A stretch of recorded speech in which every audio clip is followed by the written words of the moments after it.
A man called Ove and a cat annoyance in a snowdrift. Is it dead? Parvane asks in terror as she rushes forward as quickly as her pregnant belly will allow and stands there staring down into the hole.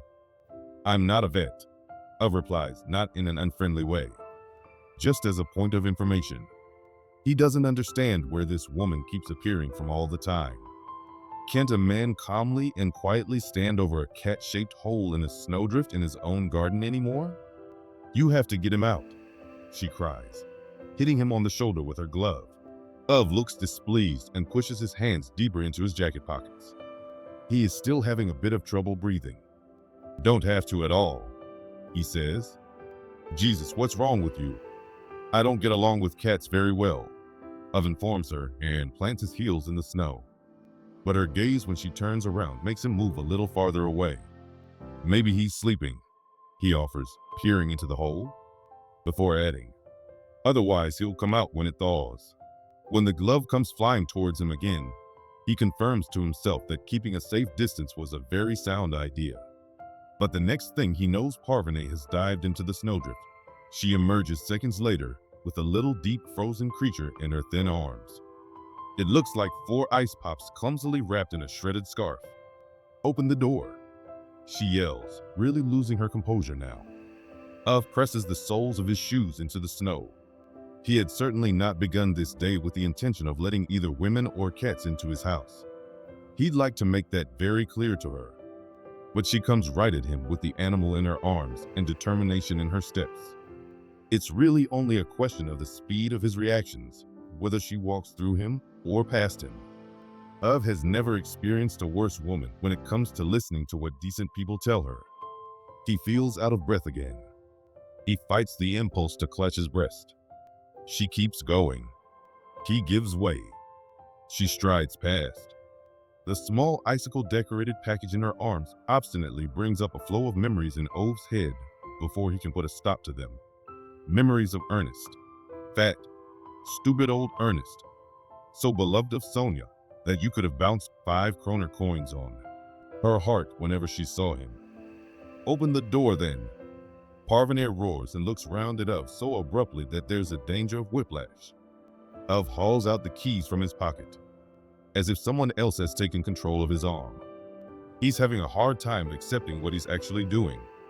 One part of him in his head is yelling no, while the rest of his body is busy with some sort of teenage rebellion.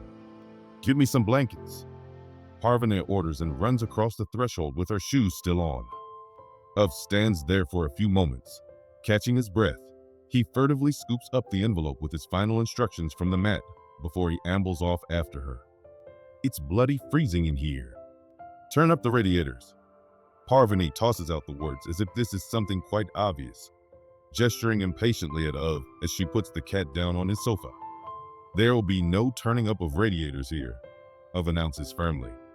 He parks himself in the living room doorway and wonders whether she might try to swat him again with the glove if he tells her at least to put some newspapers under the cat. When she turns to him again, he decides to give it a miss. Ove doesn't know if he's ever seen such an angry woman.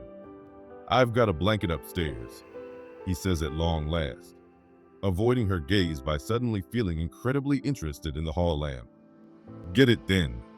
Ove looks as if he's repeating her words to himself, though silently, in an affected, disdainful voice. But he takes off his shoes and crosses the living room at a cautious distance from her glove-striking range. All the way up and down the stairs, he mumbles to himself about why it has to be so damn difficult to get any peace and quiet on this street. Upstairs, he stops and takes a few deep breaths. The pain in his chest has gone. His heart is beating normally again.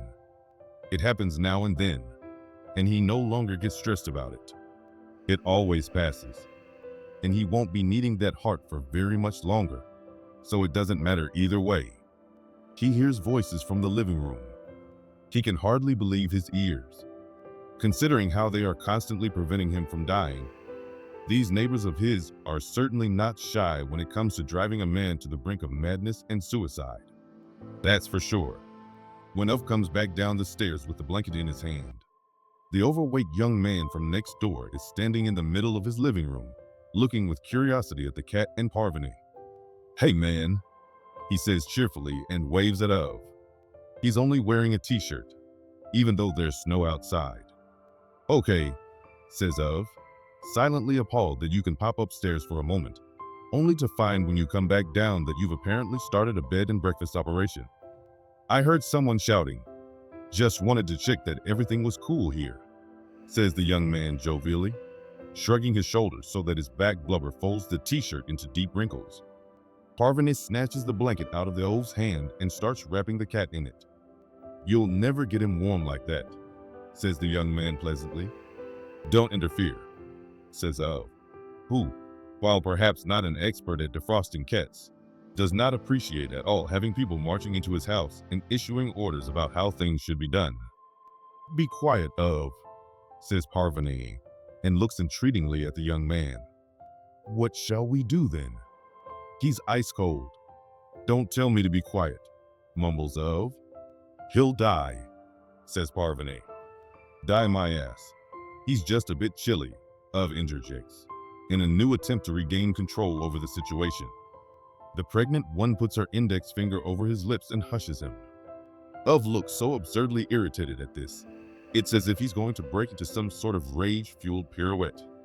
When Parvati holds up the cat, it has started shifting in color from purple to white. Ove looks a little less sure of himself when he notices this. He glances at Parvati, then reluctantly steps back and gives way. The young, overweight man takes off his t-shirt. But what the? This has got to be. What are you doing? Stutters Ove. His eyes flicker from Parvati by the sofa, with the defrosting cat in her arms and water dripping onto the floor, to the young man standing there with his torso bare in the middle of Ove's living room, the fat trembling over his chest down towards his knees, as if he were a big mound of ice cream that had first melted and then been refrozen. Here, give him to me, says the young man unconcernedly, and reaches over with two arms thick as tree trunks towards Parvati. When she hands over the cat, he encloses it in his enormous embrace, pressing it against his chest as if trying to make a gigantic cat spring roll. By the way, my name's Jimmy, he says to Parvati and smiles. I'm Parvati, says Parvati. Nice name, says Jimmy. Thanks. It means butterfly. Parvati smiles. Nice, says Jimmy. You'll smother that cat, says Ove. Oh, give it a rest, will you, Ove, says Jimmy.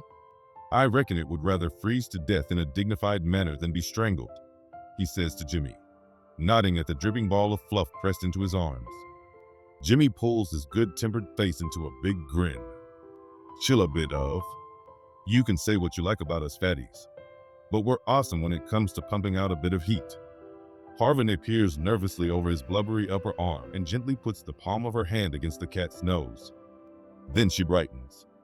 He's getting warmer, she exclaims, turning to Ove in triumph. Ove nods. He was about to say something sarcastic to her.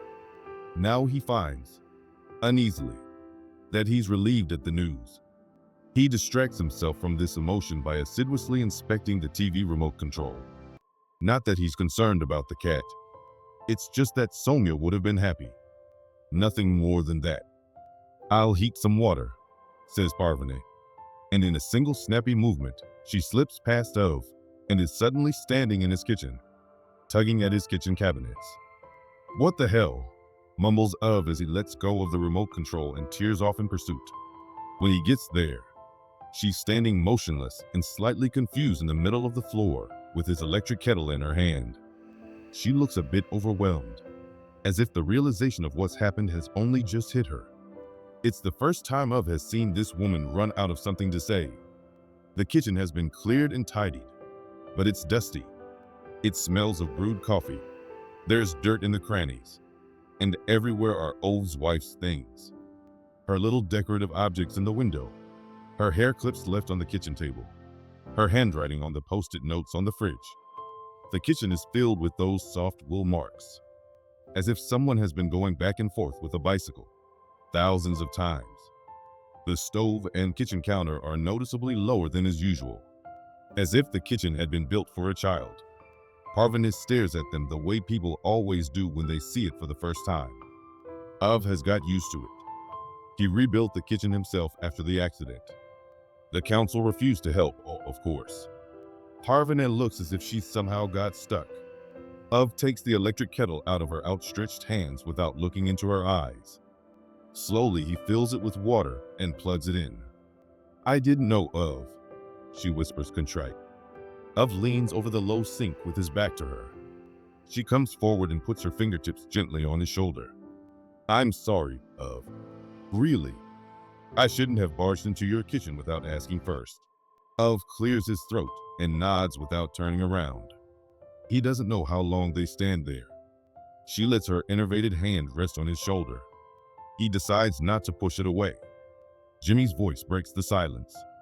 You got anything to eat? He calls out from the living room. Ove's shoulder slips away from Parvin's hand. He shakes his head, wipes his face with the back of his hand, and heads off to the fridge still without looking at her. Jimmy clucks gratefully when Ove comes out of the kitchen and hands him a sausage sandwich. Ove parks himself a few yards away and looks a bit grim. So how is he then? He says with a curt nod at the cat in Jimmy's arms. Water is dripping liberally onto the floor now, but the animal is slowly but surely regaining both its shape and color.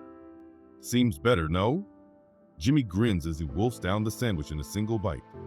Ove gives him a skeptical look.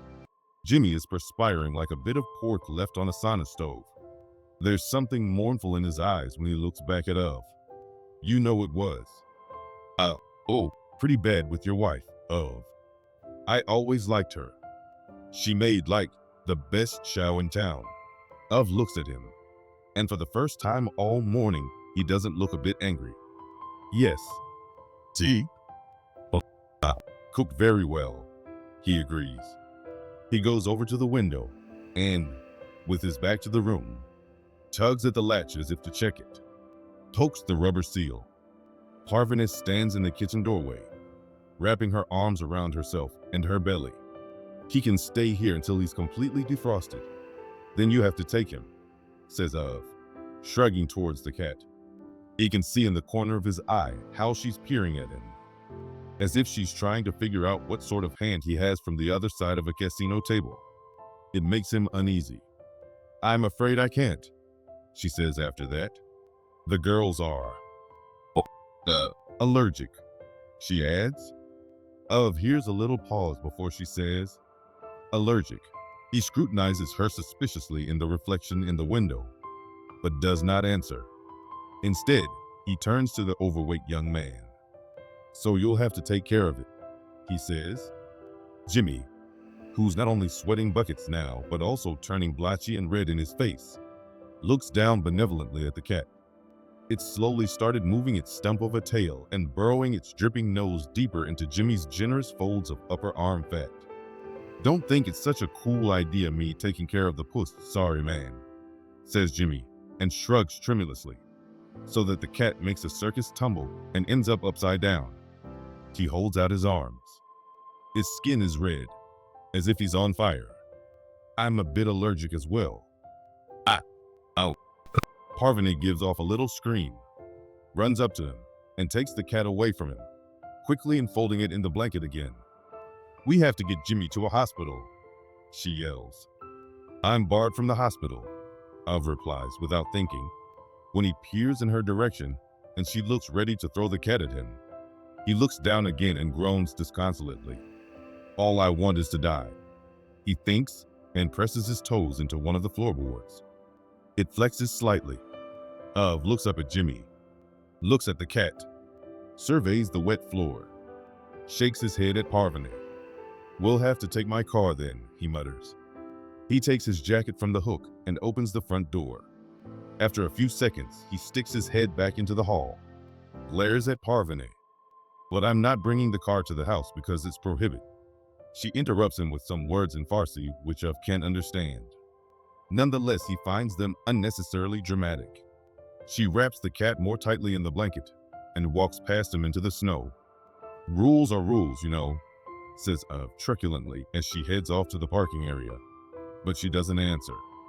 Ove turns around and points at Jimmy. and you put on a sweater, or you're not going anywhere in the sob. Let's be clear about that. Parvati pays for the parking at the hospital. Doesn't make a fuss about it.